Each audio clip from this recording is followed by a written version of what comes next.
Hello students, welcome to Eduauraa. I am Priya Kumari, your mentor for Indian Economy. In today's session, we are going to discuss, can you tell me that is inflation always bad for an economy or it is good for an economy as well? So the answer to this question is very simple. Here, I can simply answer you that if inflation is in between 4 plus minus 2%, then in that case, it is good for an economy. Or we can say that walking inflation is good for the economic growth. Now the question arises that why inflation more than 6% is bad for the economy. Now we can summarize the answer into 4 points. Number 1. If inflation is more than 6%, in that case, it negatively impacts the investment.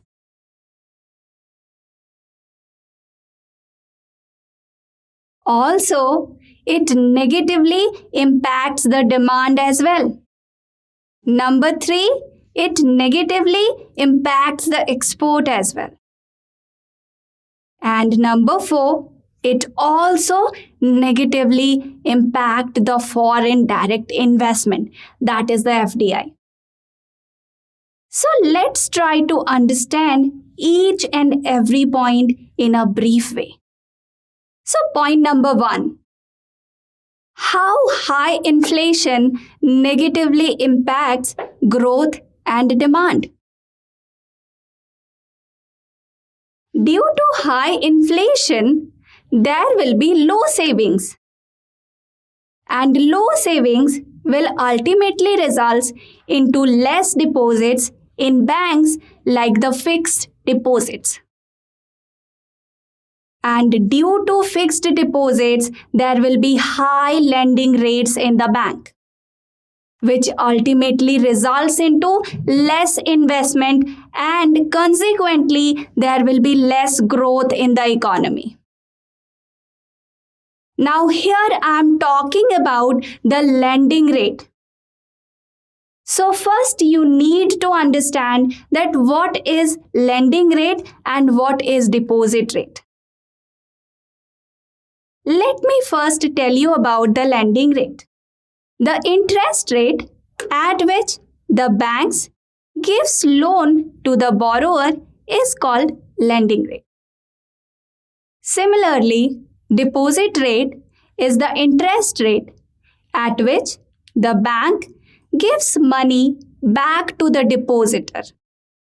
And the difference between deposit rate and lending rate is the profit of the bank. To make it more simple for you, let me give you an example. Suppose a depositor deposited ₹100 to a bank and the deposit rate is 5% per annum. So after 1 year, the bank has to return ₹105 to the depositor. I hope you are getting my point. So during that 1 year of time, the bank gives that same amount of ₹100 to a borrower at some interest rate. Now, in this case, let's say the lending rate is 10% per annum. So after 1 year, the bank will get ₹110 from the lender. And out of that amount, he will return how much? ₹105 to the borrower. And keep that ₹5 as its own profit. So therefore, the profit of the bank will be equal to lending rate minus deposit rate. I hope you are getting. That is 110 minus 105. And the bank will get rupees 5 as its profit.